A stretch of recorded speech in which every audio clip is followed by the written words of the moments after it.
Should I play the Millennium Falcon sound? Yes. Oh, that reminds me. Millennium Falcon sound is that? No, I'm sorry. The Millennium Falcon hyperdrive failure sound. That's yes. what Oh, right, that's the one. Yeah. That reminds me that the Millennium Falcon is inhabited by the robot of the soul of a robot that enjoyed the company of Lando Calrissian, and that has changed everything that I think about. With that's canon, by the way, chat. That's canon. Oh. What? Yes. What do you call that? Lando's lover, robot lover, is inhabiting the soul of his soul is inhabiting the body of the Falcon. You're welcome. If intimacy with an animal is bestiality, what would intimacy with a robot be? Robiality? I don't know. Droidiology? Anywho, on that weird tangent, welcome Missionality, probably. Welcome to After Darj, where we killed Darj and replaced him with a robot. And we're answering questions. Beep bloop. We are answering questions from the chat. This sort of gets a little spicy sometimes because people have some spicy takes. So sit back, relax, enjoy the show. We did just do a show on Social Tools as they are now, coming in 2026 and in the future. And that's where the first question comes from. If you missed it, check that link that'll be above Darj's head. If you're listening just on the podcast, thank you. For those who don't know, this all comes out in a podcast format. It goes to Spotify, Apple Podcasts, and more. And you can join us.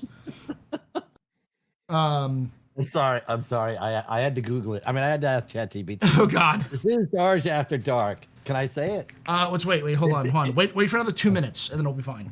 Okay. But podcast format. That goes out early. I try to get that out before the rest of the stuff on YouTube comes out, so that you have access to it for those who listen to this at work. So, and if you are listening to this at work, please leave us a rating and a comment. It always helps out. All right. Before we get into what a robot is called when someone is in a robot-human relationship. I mean, Futurama had an episode about that. Yeah, but I also agree with the Space Pope on that one. So, and the Space Pope also agreed. The current Pope also agrees with the Space Pope on that one. He made a statement about it, which was funny. I was like, "That's my Space Pope. That's my reptilian Space Pope." Watch that Futurama episode. It is like predicting the future, chat. It is sad but true. You gotta send me a link to it. It's called "I Dated a Robot."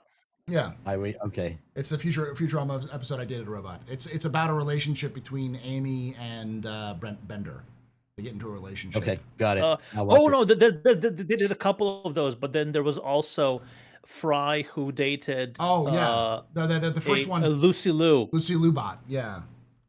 Lucy Liubot. Yeah. I think that is I Dated a Robot, and there was one later that's that Fry and Bender and Amy get together. Yeah. And Amy. So, in case we're wondering, some of the words it suggested were technophilia, robophilia, mechanophilia, and androidophilia.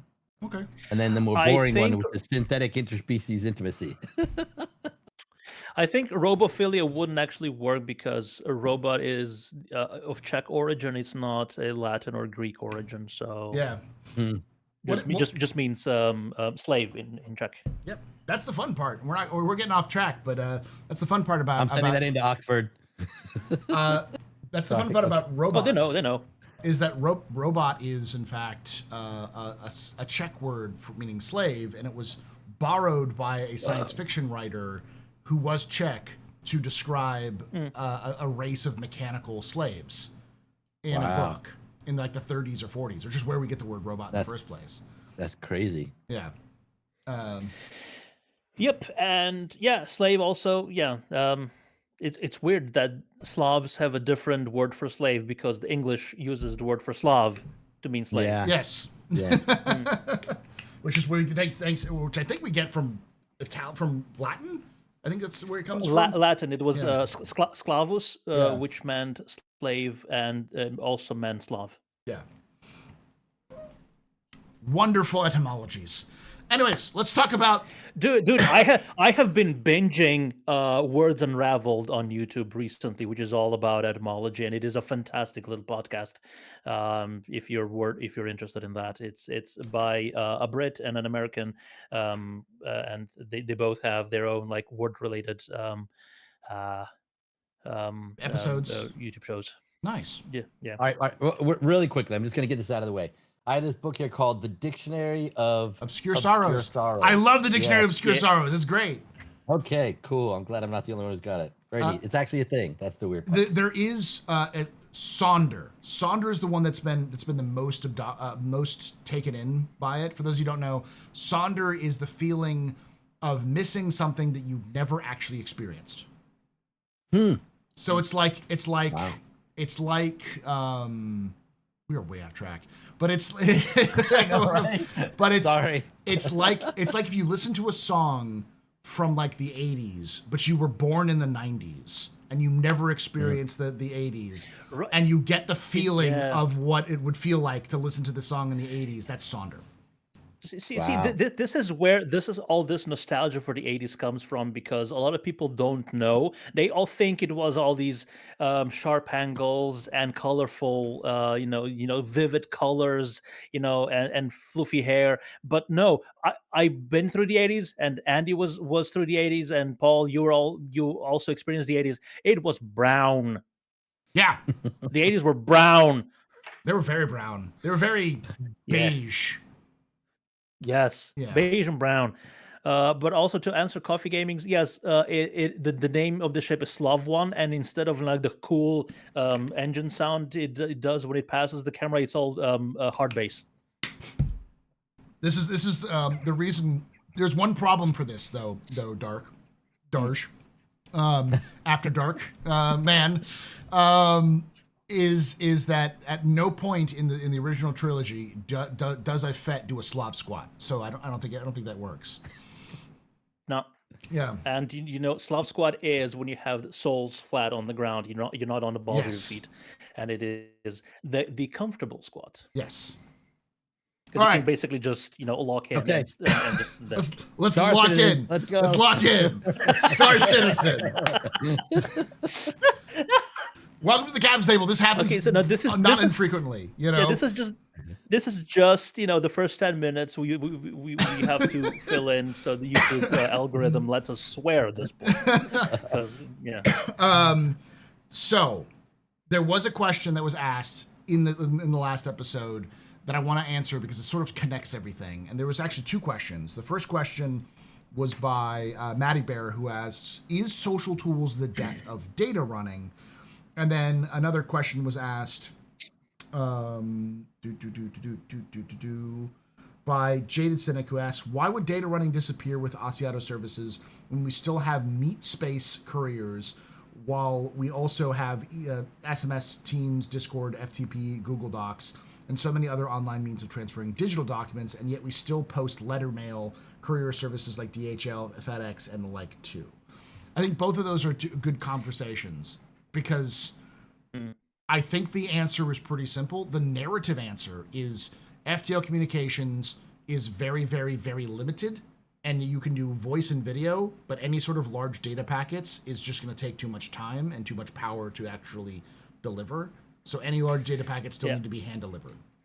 So in the real world, for more normal people, like if they want to transfer large amounts of data, okay, gigabit internet is getting you there, but for a lot of time it was the fastest way would still have been strapping an SD card to a pigeon and sending it off.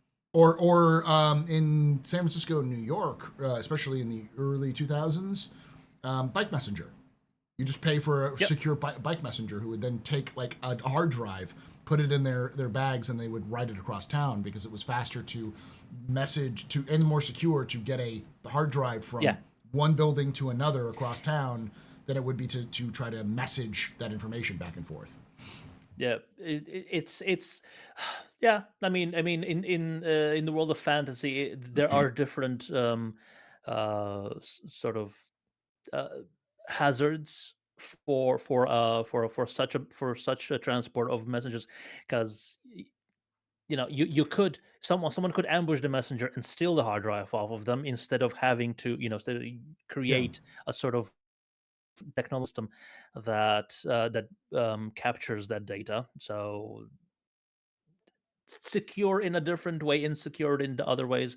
But yeah, depending on what your needs are and how much data you have to transfer, I still think that if you have enough data that you need an entire ship full of servers to transport it, like the MSR, Mhm. or sorry, it is the Mercury.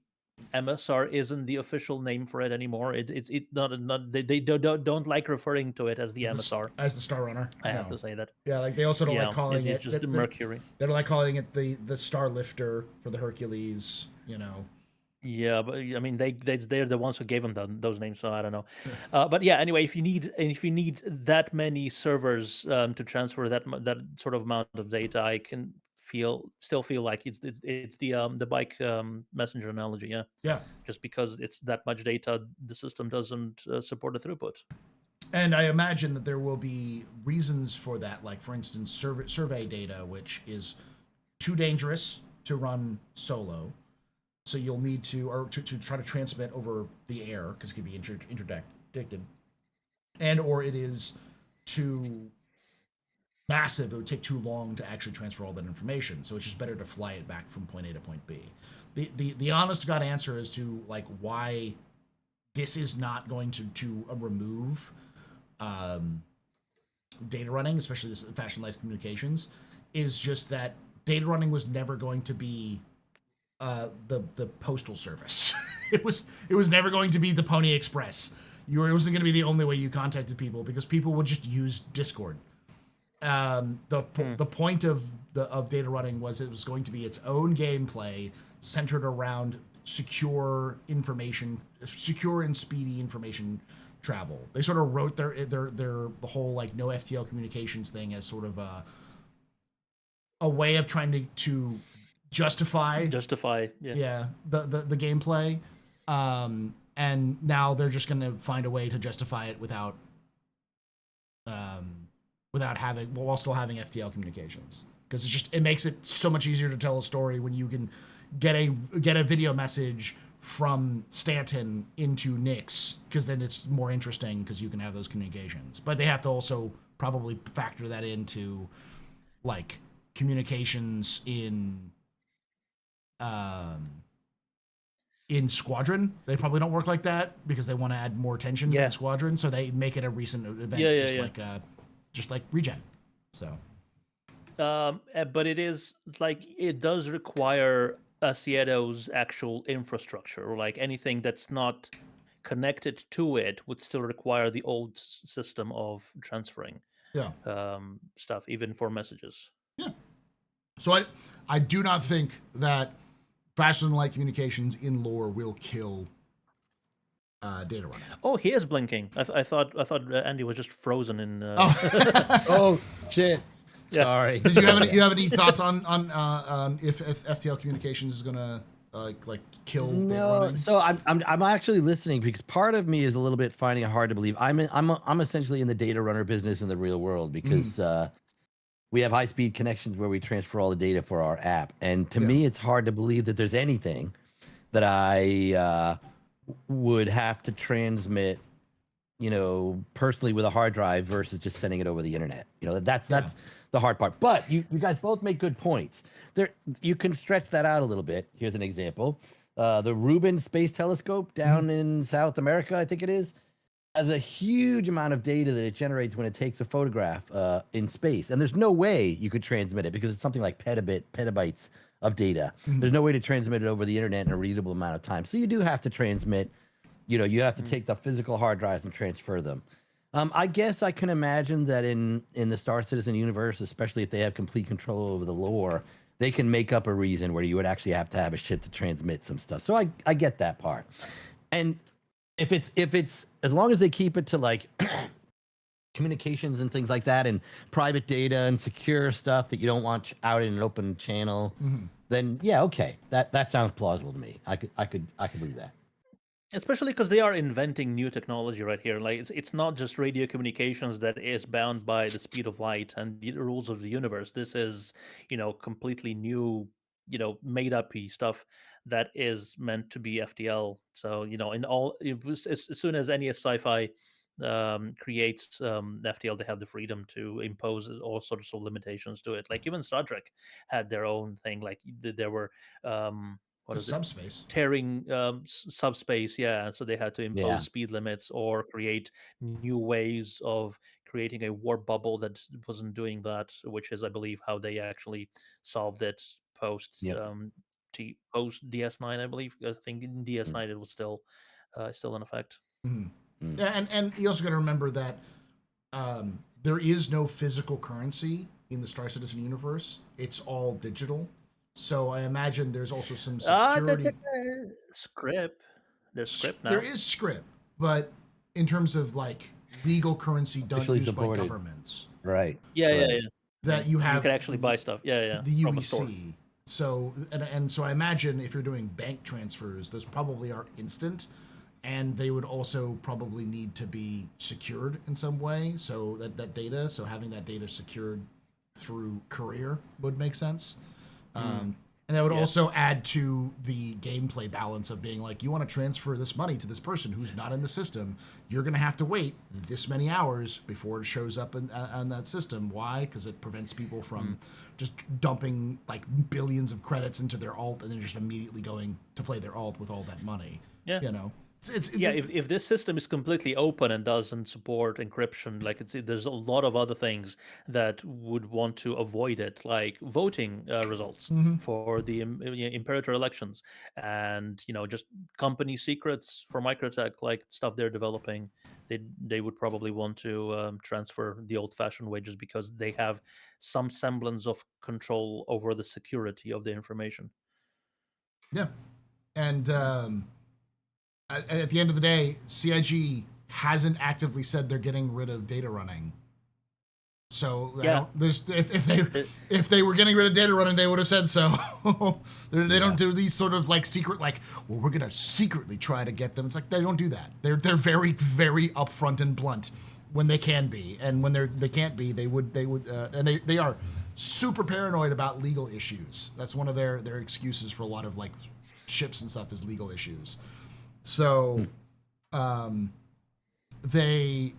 would be no way that they would secretly try to remove an entire gameplay that they already sold ships for. That would not go well legally if you're talking about a lawsuit. Yeah. Point well taken. Yeah. All right, that was a good question though, because that get brought up. It's been brought up multiple times in my chat in the past, so I know people talk about it. So, Jaded Cynic asks, are you looking forward to or dreading the result of Astro and Darge's wager? Which wager? So I think there's the Release of Squadron. Yeah. This needs some background here. So for 10 years ago, on this very channel, Darionator and I made a bet. In this very chair. And, it was not this chair, but a different chair. But you moved. Yeah, I moved. Darge was convinced that Squadron was still going to release in 2016. It's like the very middle. I think it was like March. It wasn't any time like it wasn't like at the end of the year. It was like it may have been in the beginning of the year. I said potentially exactly 10 years ago. Yeah. I said there's no way Squadron's coming out this year, and Darge said no, it's definitely coming out this year because they said it's coming out this year. And I'm like, there's no way, and I was right. And the bet was, for me it was like a good whiskey, and then for you it was like a 6-pack of your favorite beer. Is that what it was? Yeah. And I won, and so in 2018, Darge went out and bought me a good whiskey that I could as a result. The Woodford Reserve. Yeah. So I have a bottle of Woodford Reserve that's in my cabinet that's been sitting there for a decade, waiting to be drunk. And I promised Darius that I would drink it when Squadron comes out. Is what I said. That stuff usually lasts for a long time, doesn't it? Oh yeah. Spirits? I mean, Woodford Reserve. It was like I mean, you did open it a bit, right? You did try it out just to see if it's good enough. Yeah, it's good. I did drink a little bit of it, but I promised not to drink all of it, so it's still have it. So, I mean, I think if we're asking the question, is it coming out this year? I think yes. Yeah. At least CIG is convincing themselves that they have to release this year. Yeah. And every time they talk about it, every sort of newsletter or every time Jared's mentions that it still is 2026. Yeah. I got to tell you, look, if they announced back in October that it is feature, content complete, a year and some odd months should be enough if you're very focused and committed. Should be enough time to go in there and work out all the bugs and make it polished enough to distribute. That is my view. I'm looking. They have enough time to do it. I'm looking through it, but didn't they recently make a release about Bar Citizen events? Yes. And that release of Bar Citizen events mentioned that they're also doing events now, not just Bar Citizen, but like PAX West, Gamescom. So that was one of my next points that I was going to bring up. If they really are intending to release this year, they're very likely going to have a big physical conference somewhere. Those take planning. It's probably going to be like March or so. They would have to start making announcements about venues and other stuff in order to get people to go along with it. So if they really think they're going to be able to make it, we should start getting some kind of clue on that within another month or two. Yeah. They've got Enter Atmosphere in Australia on February 21st. They've got Gamebox Germany. Yeah, Paul's frozen. You're frozen. Your camera decided to not camera anymore. Let me see if I just deactivate it and reactivate it, if it works. No, I got it. Plug it back in. Woo! Anyways, we've got Gamebox in Herning, Denmark. Okay. Which is in Denmark. In April. What are the dates on those events? So one of the first one's in February 21st. The next one's April 25th. And then there's a Xi'an, China, and Seoul. That's fun. Sorry. What? Xi'an, China. Yeah. I just got that. Yeah. That's coming in May 2nd. Yeah, what do you think the name comes from? No, I know, but at least they went to a different pronunciation. Yeah, I mean, yeah, but it's funny because like they've done it in like Beijing and in other places. Like this is the first time they said we're just gonna go to Xi'an. We're gonna have the Xi'an. It'd be hilarious if they actually released like any sort of like not even concept like proper end design for the Xi'an at that conference, because that would be the perfect. They need to start taking advantage of these things. Like we didn't get pizza in 314. Yes. Like on the pie patch, we didn't get pizza. Like, come on, you have to start taking advantage of these like gifts that the universe naturally gives occurring events of the universe. Yeah. But like the Xi'an, China, Seoul, Korea, and Basel, Switzerland. These are all like sort of like they're Bar Citizen events. So they're like places where people are already doing events. But then there's TwitchCon Europe. They're going to TwitchCon Europe. That's pretty big, yeah. Yeah. Then they're doing the International Bar Citizen Weekends, which is in the four places. They're going to Chicago. E3 still a thing? No, E3's dead. No. E3's been dead. It's just that E3 was taken out back and shot in the head like a decade ago. Okay. Yeah. Wow. Yeah. I'm out of it, I guess. No, I mean, I still think about it because all of the like the exposés that like all of the major game companies do is still set around E3's timing. So they all come out at E3 when E3 would have happened. Yeah. But there's no E3. Is it Gamescom now then? Yes, and they're going to Gamescom too. Okay. They're going to Yeah, they gotta It's, be. it's an M at the end, not Com. an N. Yes, Com. Gamescom. Okay. And Got it. then they're also going to Because it's PAX communications, West. not conventions. Yeah, they're also going to Yeah. PAX West in Washington, and TwitchCon Okay. in Yeah, San Diego. it's like PAX is something that I feel like is gonna pick up the baton for E3 missing.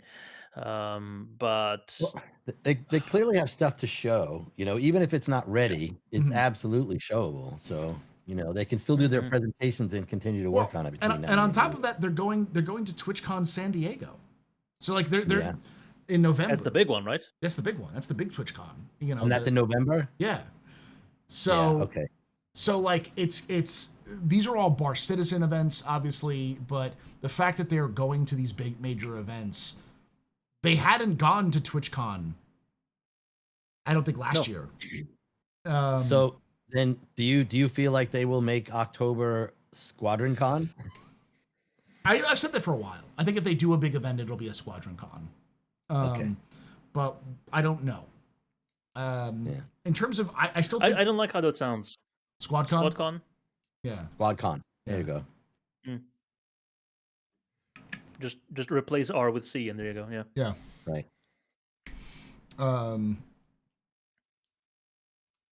Let me see. Look through this, but yeah. So I do think it's still coming out this year. Squad 42 is. I think there's too much on the line for it, but I also think that it's a matter of if Chris thinks that they need to take some extra time, or if the developers think they need to take more time, they'll take it. Yeah. Yeah. But they need to show something huge Yes. Yeah. on the date instead of just saying, "Oh yeah, we're delaying for 3 months," and then go radio silent completely. Yeah. They need I to don't know how much show more work something it would for be it. to release it. Like if they just released a free playable first level, I don't know how much work it Mm. would be for them to do that. It might not be worth it for them to put the effort into it and devote the time to that I- as opposed to just fixing the problems. with I it. disagree, because the thing about Squadron is that Squadron is never going to be a success up front. Even if it's a super bash and everyone loves it, and they sell, 500,000 copies, I don't think Yeah. it'll ever be a major AAA release. It will. Really? I think it'll do well, but I think its main power will be its ability to get people to come back after a long period of time. So people will pick it up on sale. People will hear about it from a content creator and pick it up there. But it'll be like 6 months after it's released. So the only reason why I might counter that is because of the name power that's in it now. No. Henry Cavill, Gary Olson, Mark Hamill, all of those stars. So many of them have actually won awards since they originally started filming this thing, and they all really got their names in the industry after they started filming the game. Gary Oldman won his Oscar afterwards, and even Angelian. So my thought here is that they have the potential to be able to cash in on the star power. They do. I don't know. I don't know whether or not they have extending deals with the actors that they have to go out and promote the game. Probably But not. boy, can you imagine? Like, geez, what a star-studded I mean, yeah. I don't. array that would be. I don't disagree that it will do well initially. I just don't think I don't think it's a I think it's more of a Baldur's Gate 3 than a GTA or Starfield or I agree Call with of you Duty. that it definitely you could bring back. Star Citizen has obviously had a lot of press over the years, and there are people who've kind of abandoned the project for one reason or another. And I agree with you completely. It will be awesome at being able to pull some of those people back, especially if it's a good functional game that doesn't look like a shit show and has doesn't have a lot of bugs. It'll absolutely go that way. But I am very curious to see how well it will do in the eyes of new people who maybe they don't associate it with the Star Citizen term. Maybe they do like the actors. Maybe people are really into, Angelian or Henry Cavill or Mark Hamill or other you stars just that have we to did. look at the IGN re-upload of that demo that they did at CitizenCon.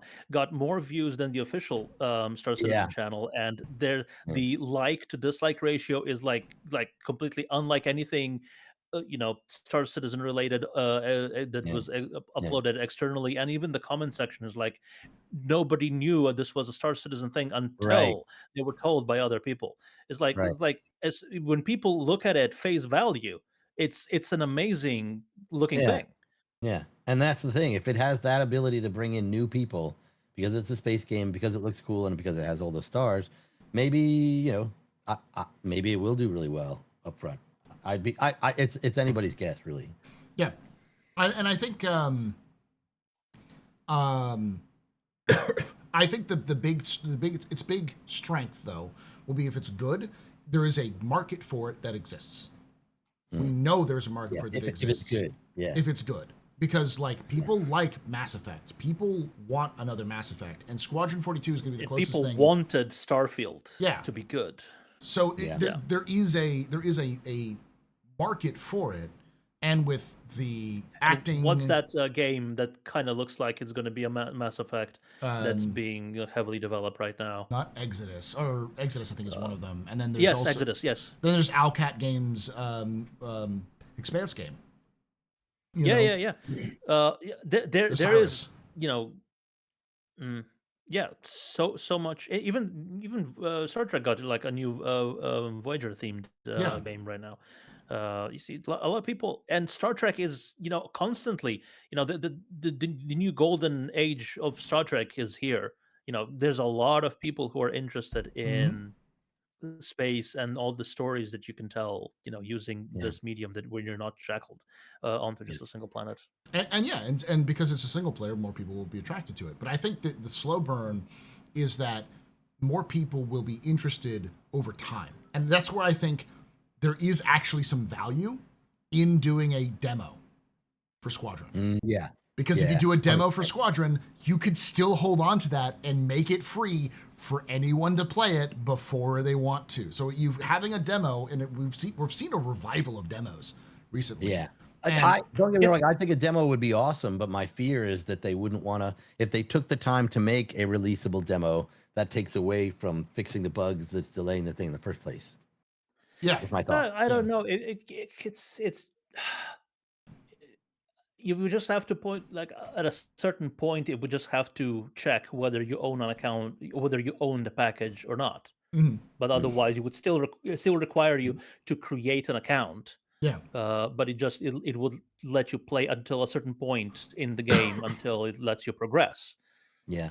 Well, that would still that- require some engineering work, is what I meant. Yes, it like would. software engineering. Yeah. I think it would require some engineering work, but I think if they put some work into it before it releases to have that out for people to play, Yeah. then it would still, it could have legs longer because it would allow for people to play it even after the release, to play the demo and to experience. But they it. already have free fly events. Yeah. There is code in there that prevents you from playing if you allows you or prevents you from playing if you only have an account but not a game package. Yeah. So there is some sort of framework already in there. Yeah. As someone says, the demo section they played during CitizenCon. That's what we're talking about. Yeah. That first episode. Because as somebody who has accidentally discovered the entire story of Squadron, I'm not going to go into it, but I know way too much. The one thing that the first mission, the prologue, has going for it is that it has nothing to do, almost nothing to do, with the rest of the story. It is effectively here you are, this is the universe you're in, here are the Vanduul, here is how you play the game. It's part tutorial, part sort of bringing you into the universe to interact with people so you get what's going on. And then once you get out of that, a lot of it is set in the Stanton and what we know about with Squadron 42 already.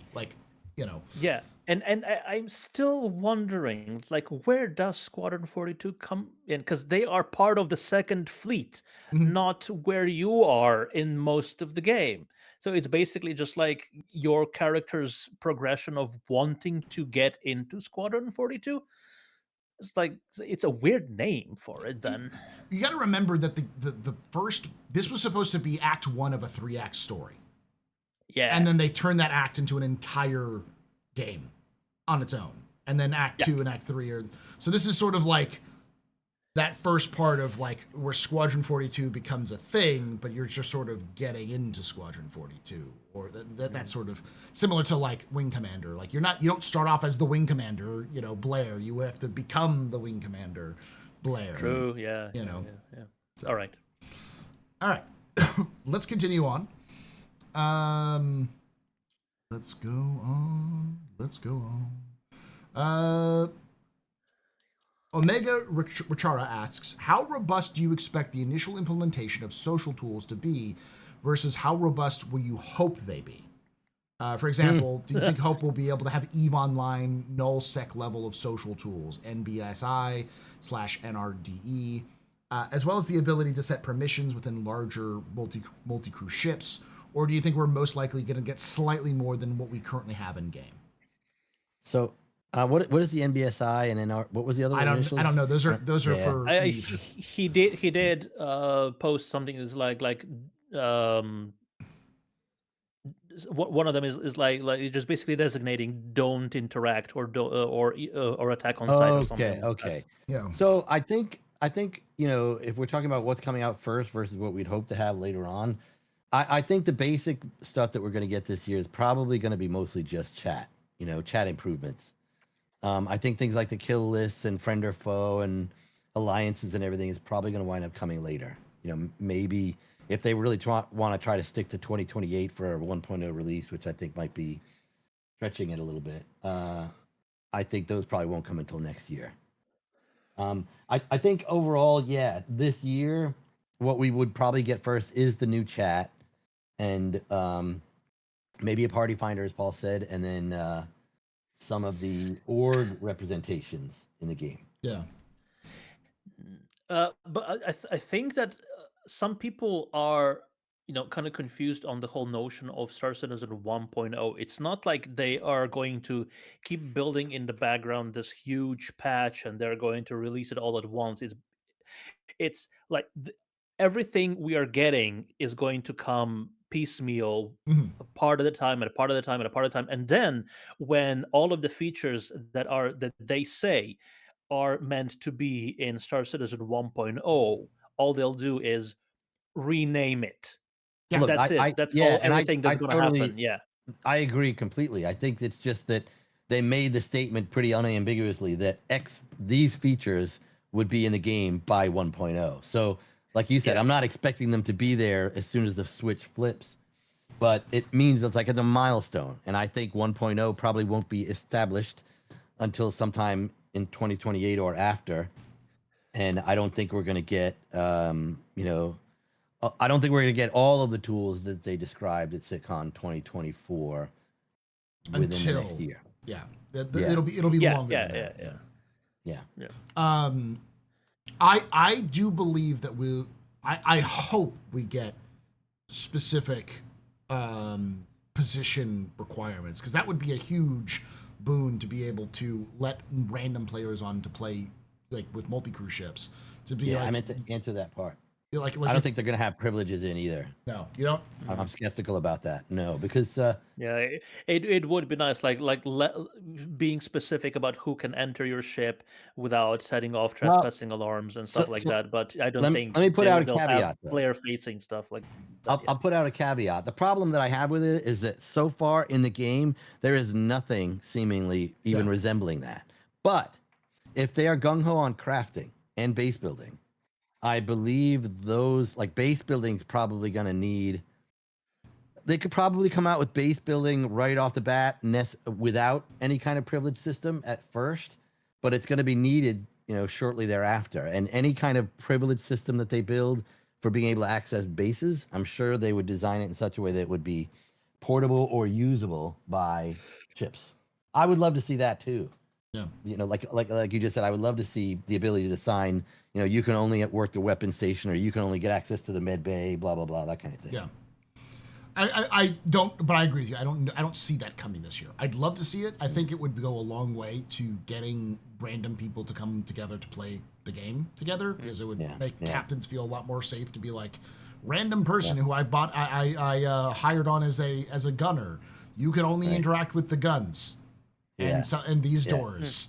Engineering is off limits. Yeah, you can't get to the bridge. You can't get to engineering. No access to the fuse boxes. Yeah. So, yeah.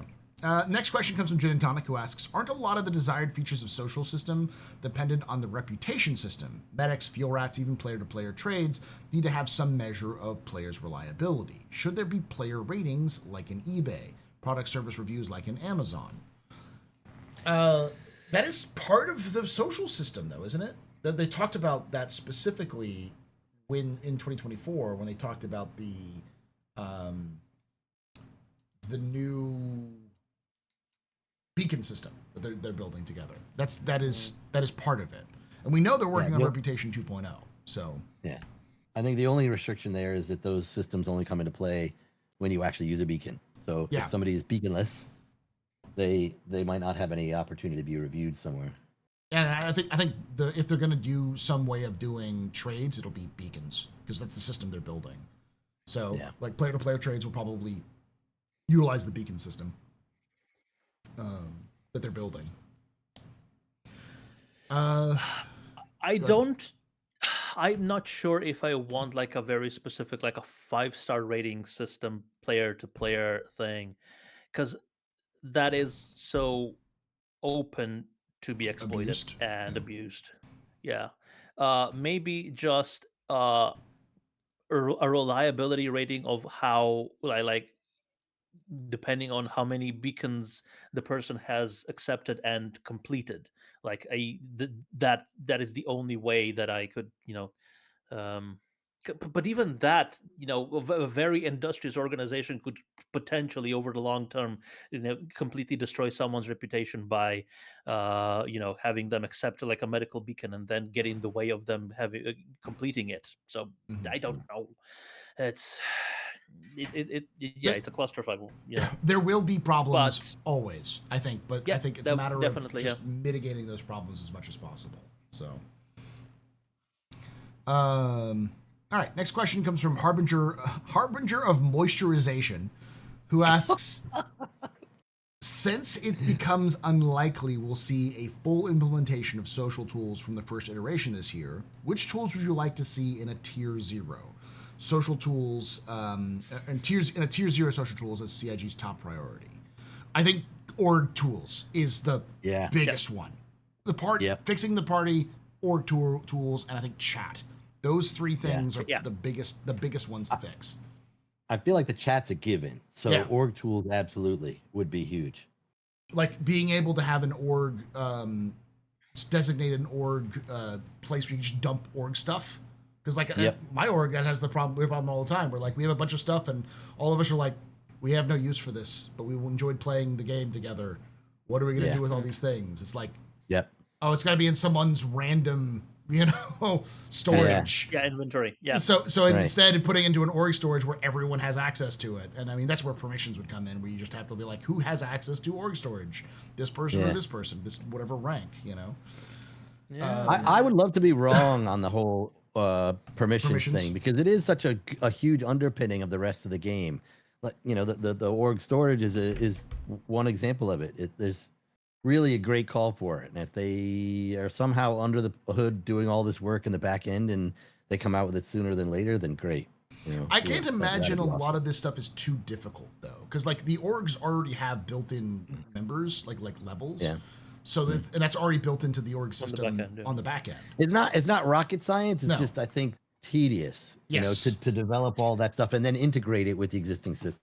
I just think that it's easier to do with orgs than it would be to do with ships.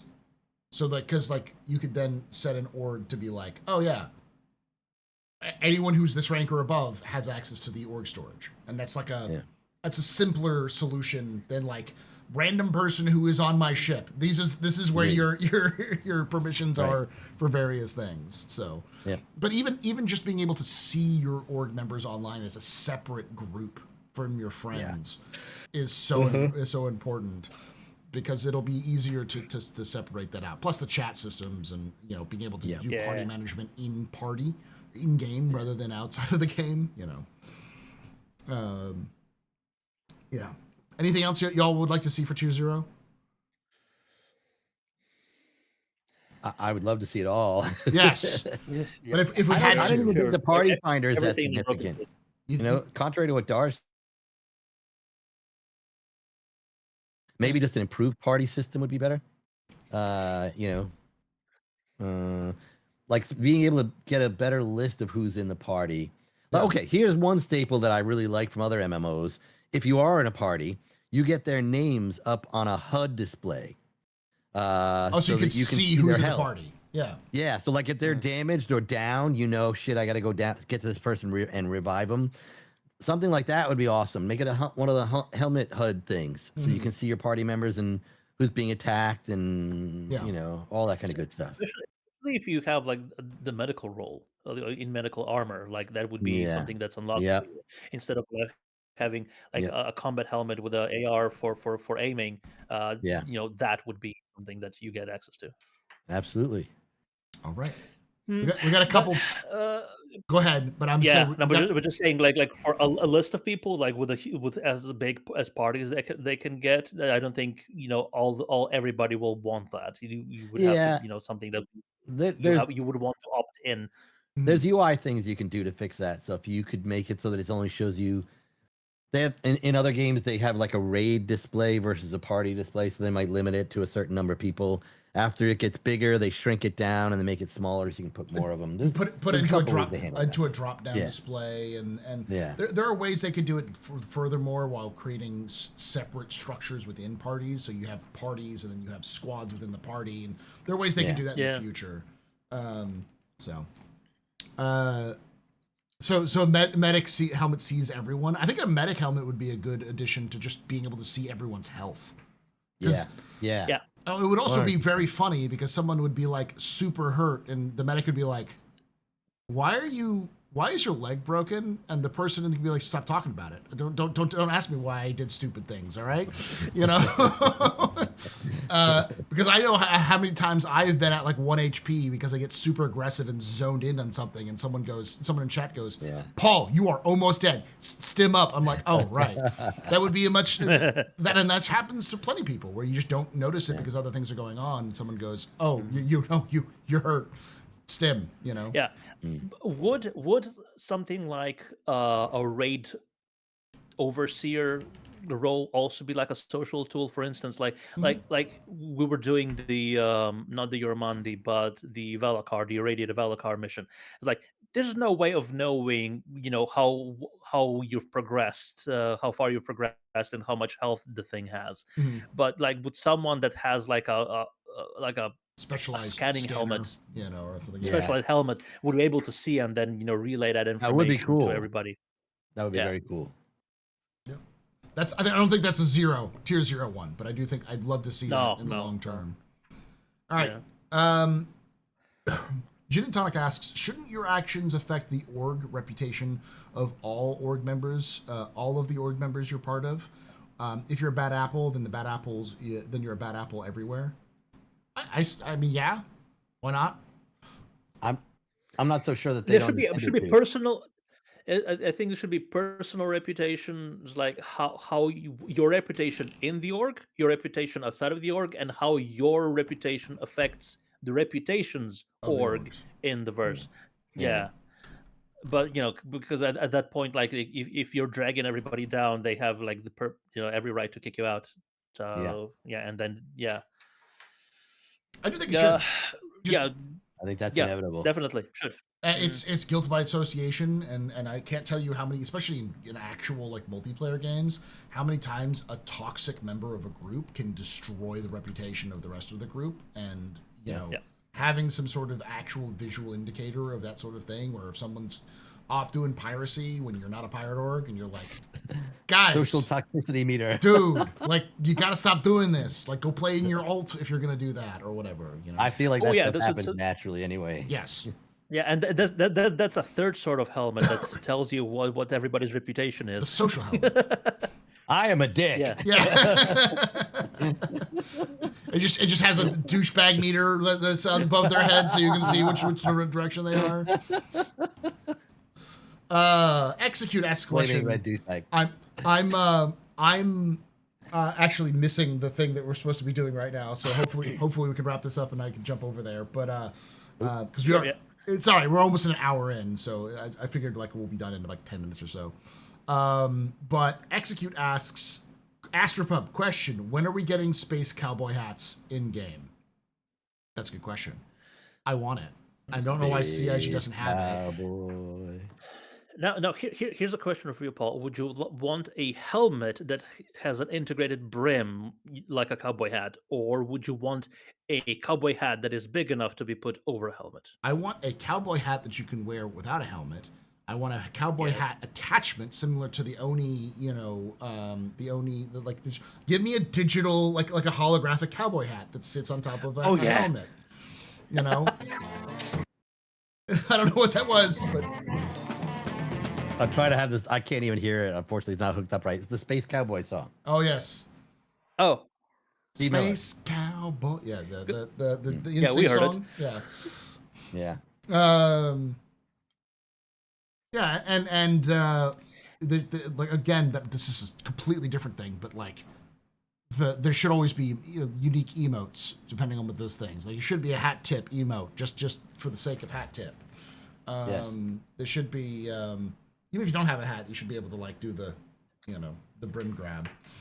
No, but also, would the holographic cowboy hat also come with a holographic straw? You know, that you got I think it depends on the helmet, but yeah. in your mouth. All right, so we only got 2 more questions left. Cool.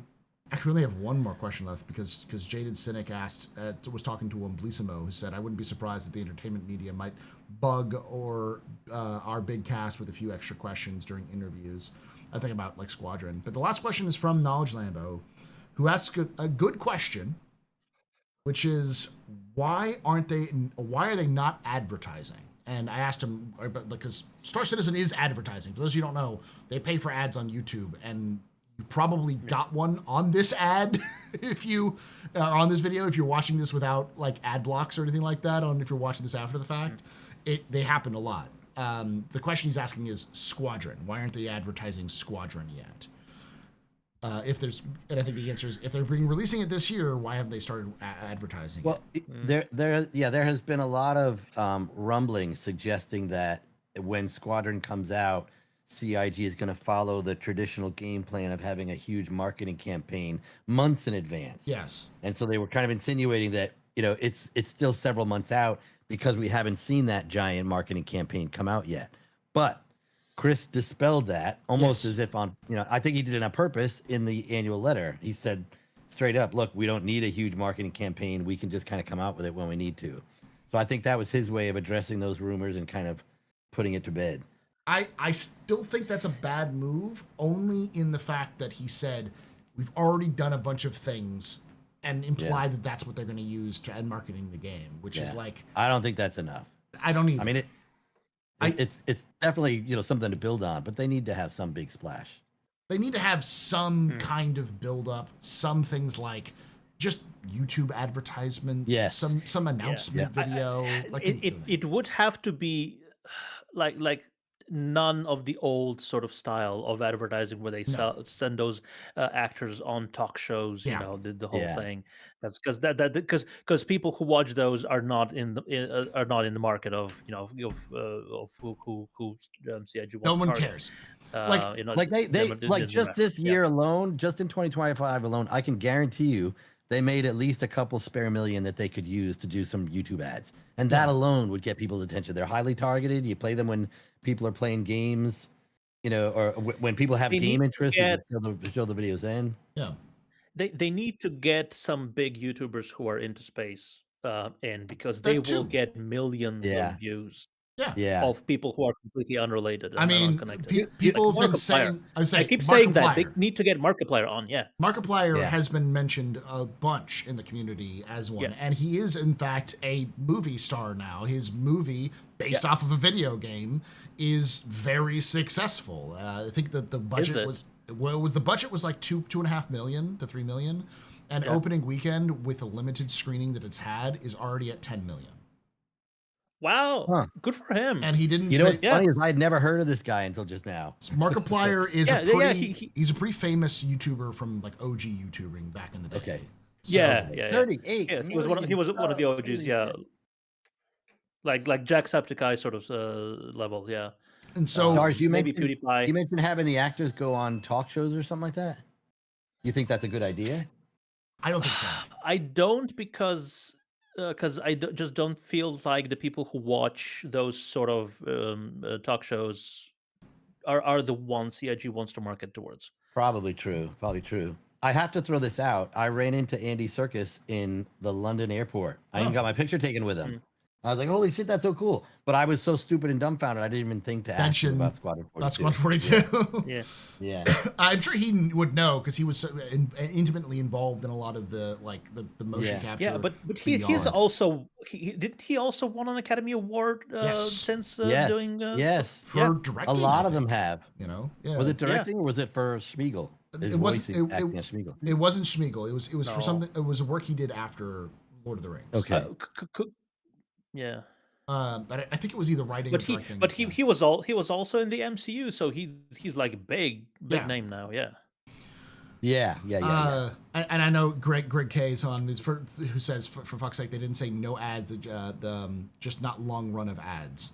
That the problem isn't that they didn't say no ads. The problem they said was specifically that they felt that what they've already done was enough. Was what Chris's own words. Which I don't believe that. Which I'm concerned about. I don't think he believed that. I think he was trying to say that we're not going to like come up with a new media blitz. That's a big media blitz, but that still leaves me questioning what are you going to use to advertise this to other people who don't know about the game. So exactly, I think they'd be missing out on a big opportunity if they didn't do that. Some kind of electronic blitz. Yeah, I also think like potentially the Super Bowl commercial stuff is still a viable thing, unlike talk shows. I don't think so. Because there's a lot of sport bros who play sport games that there still are gamers that will watch the NFL. I feel like from my experience, it's a lot of money wasted. It's kind of like you can spend a lot of money and put your game or your anything onto billboards in Times Square. It's more of a status symbol than it is an effective marketing strategy. Well, there are some people who only tune in for the football commercials because they're notorious. They're very high quality or high effort. Yes, the Tide Talking Stain commercial. I cannot watch that and not laugh my ass off to this day. If I play it, I laugh my ass off. But that's an example of a good one that was played during a Super Bowl because they had, the Super Bowl had kind of established this reputation for having crazy, far out, awesome commercials on it. And on top of that, it was Tide. It's a product that a lot of people use versus a video game that a fraction of the population would even know exists. Where you'd like a lot of people use it. Yes. But necessarily, there's already like a barrier of entry with like they have to have a computer, they have to have a computer capable of doing so. Yeah.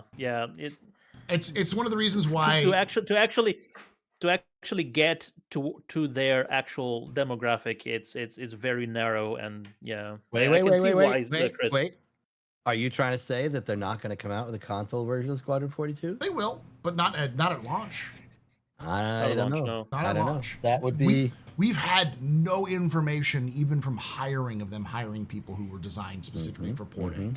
The only sort of hint we had is that they showed a PlayStation in their cinema room. Yeah. Well, if it was a console game, would that change your perspective about advertising during the Super Bowl? Kind of, but I still don't think they'd do it because that's a lot of money.